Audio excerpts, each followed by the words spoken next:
বিছানার এক কোণে কুঁকড়ে কাঁচুমাচু হয়ে বসে আছে আয়াত। তার শরীরটা এখনো দুর্বল, কিন্তু মনের ভেতরে আছড়ে পড়ছে হাজারো চিন্তার ঢেউ। ঘরের এক কোণে আরভান দাঁড়িয়ে আছে মূর্তির মতো।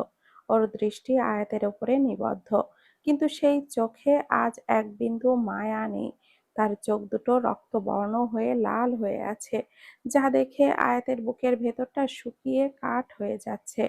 আরভানের এই দৃষ্টির অর্থ আয়াত জানে, এটা প্রচণ্ড ক্রোধ আর হাহাকারের এক মিশ্রণ।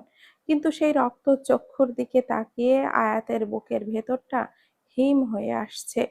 এতক্ষণ যে জায়গাটা তার কাছে সবচেয়ে নিরাপদ আশ্রয় ছিল, আজ মনে হচ্ছে সেই আরভানই তার জন্য সবচেয়ে বড় আতঙ্কের নাম। ডাক্তার হাসি মুখে খুশির খবরটা দিয়ে প্রেসক্রিপশনে লেখা শেষ করে একবার ফারহানের দিকে বিরক্তি ভরা চোখে তাকালেন। মাঝরাতে ঘুমের ব্যাঘাত ঘটিয়ে তাকে বাড়ি থেকে এক প্রকার তুলে আনা হয়েছে, তাই তার মেজাজটা খুব একটা সুবিধার নয়। আজমল চৌধুরী পরম মমতায় আয়াতের মাথায় হাত বুলিয়ে ডক্টরের সাথে সাথে ঘর থেকে বেরিয়ে গেলেন বাকি কথা বলতে। তাদের পিছু পিছু ছোট চাচা আমজাদ চৌধুরীও বেরিয়ে গেলেন। চাচি সুলতানা বেগমের চোখে মুখে খুশির ঝিলিক। তিনি আয়াতের কপালে চুমু খেয়ে বলেন, এত বড় একটা খুশির খবর দিলি আয়াত, কেন যে আগে কিছু বললি না? এখন থেকে তোকে একদম নড়াচড়া করতে দেব না, সব দায়িত্ব আমাদের। নিঝুম পাশে বসে আয়াতের একটা হাত নিজের হাতের মুঠোয় নিল। ওর মুখেও চওড়া হাসি। আপু, আমি যে কত কত খুশি হয়েছি বলে বোঝাতে পারবো না। আমার ভাতিজা বা ভাতিজি আসবে ভাবতেই কেমন যেন লাগছে।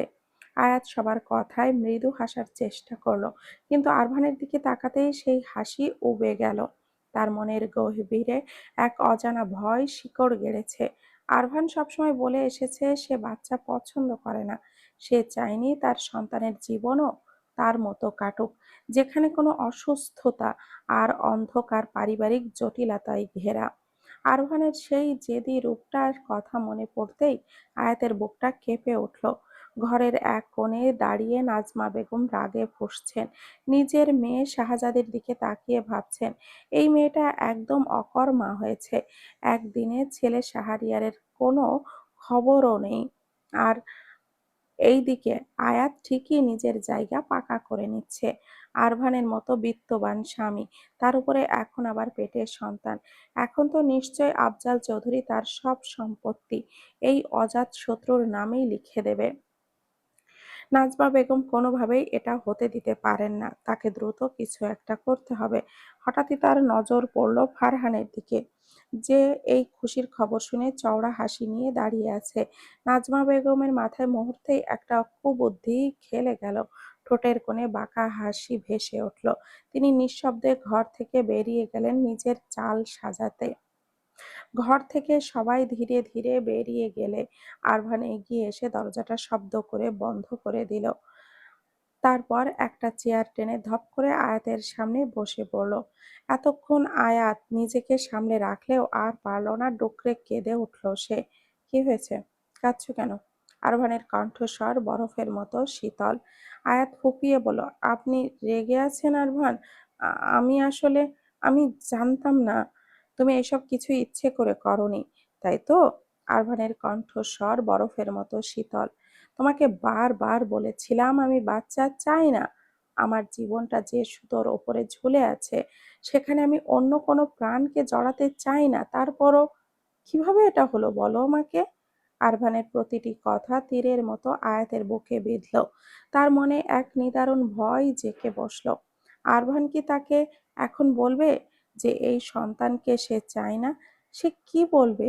এই প্রাণটিকে নষ্ট করে দিতে? না, আরভান নিশ্চয়ই এতটাও নিচে নামবে না। সে মানুষটা রুক্ষ হতে পারে, কিন্তু সে খুনি নয়। কিন্তু মায়ের মন যে আজ অবুঝ হয়ে উঠেছে।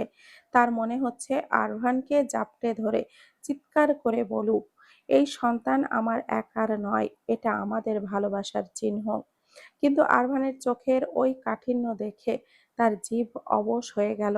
আয়াত ক্ষীণ স্বরে বলল, আরভান, ও আমার এখন ঘুমাতে হবে। তোমার কোনো কথা শোনার রুচি আমার নেই। আরভান সপাটে উত্তর দিয়ে পাশ ফিরে শুয়ে পড়ল। আয়াত বিছানায় স্তব্ধ হয়ে বসে রইল। আরভান আজ তাকে জড়িয়ে ধরে শুল না। প্রতিদিনের মতো আরভানের সেই উষ্ণ আলিঙ্গন আজ নেই। আয়াতের বুকের ভেতরটা ব্যথায় ফেটে যাচ্ছে। সে জানে এই সন্তানটি তার বড় প্রয়োজন ছিল। আরভান এখন একে অস্বীকার করলেও একদিন এই ছোট্ট প্রাণের মায়ায় সে ঠিকই বাধা পড়বে। তখন সে মরতে নয়, বরং তাদের দুজনের জন্য বাঁচতে চাইবে। আয়াত চোখের জল মুছে নিয়ে আরভানের পিঠের দিকে তাকিয়ে রইল কিছুক্ষণ। তারপর একরাশ অভিমান আর কষ্ট নিয়ে সেও অন্য পাশে ফিরে শুয়ে পড়ল। ঘরের নীরবতা যেন আজ তাদের দুজনের মাঝে এক দূরভেদ্য দেওয়াল তুলে দিয়েছে। শরীরটা বড্ড ক্লান্ত, তাই তাড়াতাড়ি ঘুমের অতলে হারিয়ে গেল। ঘরের মাঝে এক পিন পতন উত্তেজনা, তবে সেই উত্তেজনার কোনো শব্দ নেই। আছে শুধু এক জোড়া অস্থির পায়ের পায়চারি। আনোয়ারা চৌধুরী ঘরের এক প্রান্ত থেকে অন্য প্রান্তে পায়চারি করছেন। তার কপালে চিন্তার ভাঁজগুলো ক্রমশ গভীর হচ্ছে। পাশে নাজমা বেগমের পানের বাটাটা হাতে নিয়ে আয়েশ করে পান বানাচ্ছে, কিন্তু তার চোখে মুখে পৈশাচিক এক তৃপ্তি। এক গাল পান মুখে পুরে তিনি চিবোতে শুরু করলেন, রাগে আর ক্ষোভে তার মুখ থমথমে হয়ে আছে। আনোয়ার চৌধুরী তীক্ষ্ণ স্বরে ফেটে পড়লেন, সব তোমার ওই গুণধর ছেলের জন্যই হয়েছে। বলেছিলাম কয়েকটা মাস অন্য সব মেয়েদের থেকে দূরে থেকে আয়াতের সামনে ভালো ছেলে সেজে ওকে পটিয়ে রাখতে, কিন্তু সে তা করলো না। উল্টো আয়াতের সামনে গিয়েই জোর জবরদস্তি করলো। ওইসব না করলে প্রতিদিন এতদিনে যেন বিয়েটা হয়ে যেত। তাহলে আয়াতের পৈতৃক সম্পত্তি আমাদের হাতের মুঠোয় থাকতো, সাথে এই চৌধুরী বাড়ির ভাগ তো ছিলই। এখন সবই ছাই হলো। আর এইদিকে তোমার গুণধর ছেলের কোনো দেখাই নেই। নাজমা বেগমের পানের রস গি- নাজমা বেগম পানের রস গিলে বিরক্ত মুখে বলেন, আমার ছেলে তো ওই মেয়ের জন্যই অস্ট্রেলিয়ায় গিয়েছিল। তার অপরাধটা কোথায়? আমার ছেলেটা এখন কোথায় আছে কে জানে। যার জন্য বিদেশে পাড়ি দিল, সে এই দেশে এসে বসে আছে। আর অপরাধ নয় তো কি? যখন আয়াতকে বশ করার কথা ছিল, তখন তো তোমার ছেলে কিছুই করতে পারেনি, শুধু গায়ের জোর খাটিয়ে সব পণ্ড করেছে। নাজমা বেগম এবার পান রেখে সোজা হয়ে বসলেন। এখন তাহলে কি করব? আব্বা যদি সত্যি সব সম্পত্তি লিখে দেয়, এমনিতেই তার আদরের নাতবো, আয়াতের উপরে বড্ড মায়া তার। তার উপর আরভানও তার প্রিয়। এখন এই নতুন অতিথির আগমনে চৌধুরী বাড়ির কানাকড়িও কি আমাদের শাহজাদি আর শাহরিয়ারের কপালে জুটবে বলে মনে হয় না। ছোট ভাইজান তো এইসব নিয়ে মাথা ঘামাবে না, ও তো নিজের জগতেই ব্যস্ত। সেটাই তো ভাবছি কি করব এখন, কিছুই মাথায় আসছে না। আনোয়ার চৌধুরীর কপালে হাত দিয়ে বসে পড়লেন। নাজমা বেগম এর চোখে হঠাৎ এক কুটিল আভা খেলে গেল। তিনি স্বামীর কাছে এগিয়ে গিয়ে গলা নামিয়ে বলেন, আমার মাথায় একটা বুদ্ধি এসেছে, তবে এটা করতে গেলে আমাদের অনেক বেশি ঝুঁকি নিতে হবে। স্ত্রী রহস্যময় কথা শুনে আনোয়ার চৌধুরীর কপালে যেন বাজ পড়ল। তিনি অধৈর্য হয়ে বলেন, ভনিতা করো না নাজমা, যা বলার সরাসরি বলো। নাজমা বেগম স্বামীর কানের কাছে মুখ নিয়ে ফিস ফিস করে কিছু একটা বলেন। কথাগুলো শুনে আনোয়ার চৌধুরীর চোখ মুখ মুহূর্তেই উজ্জ্বল হয়ে উঠল এক পৈশাচিক তৃপ্তিতে। তার ঠোঁটের কোণে হাসি ফুটে উঠল। তিনি নিচু স্বরে বললেন, বুদ্ধিটা মন্দ নয় নাজমা, যদি কাজটা নিখুঁতভাবে করা যায়, তবে এক ঢিলে দুই পাখি মরবে। আরভান, ছাড়ুন আমাকে, আমি যাব না, কিছুতেই না। আরভান যেন রক্তবীজ হয়ে উঠেছে। আয়াতের হাত ধরে হ্যাচকা টানে টেনে হিঁচড়ে নিয়ে যেতে শুরু করেছে। তার চোখে মুখে কোনো দয়া নেই, আছে শুধু এক পৈশাচিক জেদ। তোমাকে আবাসন করাতেই হবে আয়াত, আমি কোনো পিছুটান রাখতে চাই না। না আমি অপারেশন করব, আর না কোনো চিহ্ন তোমার নামে থাকবে। আমি চাই না আমার পর তুমি একা একা এই পৃথিবীতে পড়ে থাকো এই নিঃসন্তান অবস্থায়। আরমানের কণ্ঠস্বর পাথরের মতো শক্ত। আরভান, এমন করবেন না প্লিজ। আপনাকে ছাড়া আমি বাঁচতে পারবো না। এই বাচ্চা আমাদের। আপনি আমার আর ওর জন্য বাঁচতে চাইবেন আমাদের সাথে। আয়াত আর্তনাদ করে উঠল। এর জন্যই তো ওকে চাই না আয়াত। ওর মায়া আমাকে দুর্বল করে দেবে। আমাকে ছাড়ুন। আমি যাব না আয়াত। আয়াত কি হয়েছে? এভাবে ঘামছেন কেন? আয়াত! আয়াত ধড়ফড় করে চোখ নামালো। সামনে আরভান অত্যন্ত অস্থির হয়ে আয়াতের গালে আলতো করে চাপ দিয়ে ওকে ডেকে চলছে। আয়াতের সারা শরীর ঘামে ভিজে গেছে। বুকটা দুরু দুরু করে কাঁপছে। দুঃস্বপ্ন, এক বিভীষিকাময় দুঃস্বপ্ন ওকে আচ্ছন্ন করে ফেলেছিল। আয়াত আর নিজেকে ধরে রাখতে পারল না। আরভানকে এক ধাক্কায় সরিয়ে দিল সে।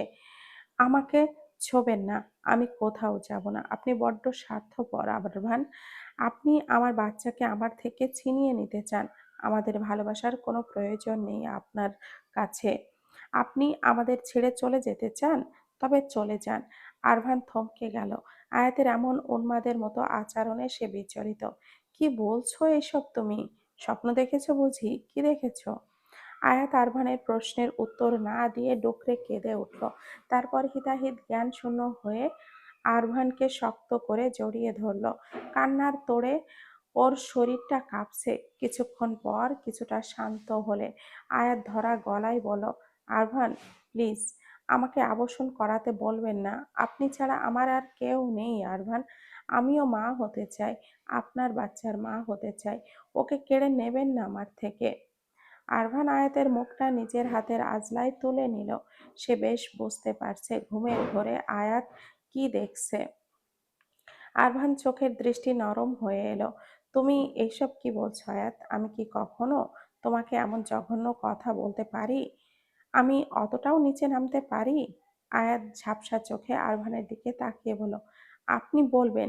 আমি জানি আপনি আমায় ছেড়ে একা চলে যাওয়ার জন্য আর আমাকে নিঃস্ব করার জন্য এমনটাই করবেন, যাতে করে আমি শান্তিতে থাকতে না পারি। আরভান আয়াতকে আরো শক্ত করে বুকের সাথে মিশিয়ে নিল। এক গভীর মমতায় জড়িয়ে ধরে বলল, আমি তোমাকে কখনো একা ফেলে কোথাও যাব না আয়াত। আর তুমি ভাবলে কি করে যে আমি তোমাকে আবাসন করাতে বলবো? ও আমার অংশ। আমি আমার নিজের অংশকে কিভাবে শেষ করে দেব বলো? পারি? তখন এমন অপ্রত্যাশিত খবরটা কেন ঠিক কেন কেমন অনুভূতি হওয়া উচিত আমি ঠিক বুঝে উঠতে পারিনি। তাই ওইভাবে রিয়াক্ট করে ফেলেছি আয়াত। সরি আয়াত।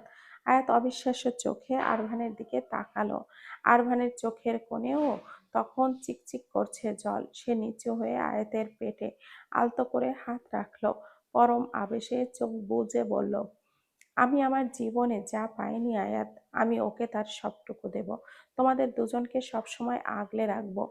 ওকে একটা সুন্দর সুখী জীবন আর পরিবার দেব। বাবার ভালোবাসা দেব। আমি ওর জন্য পৃথিবীর শ্রেষ্ঠ বাবা হব আয়াত।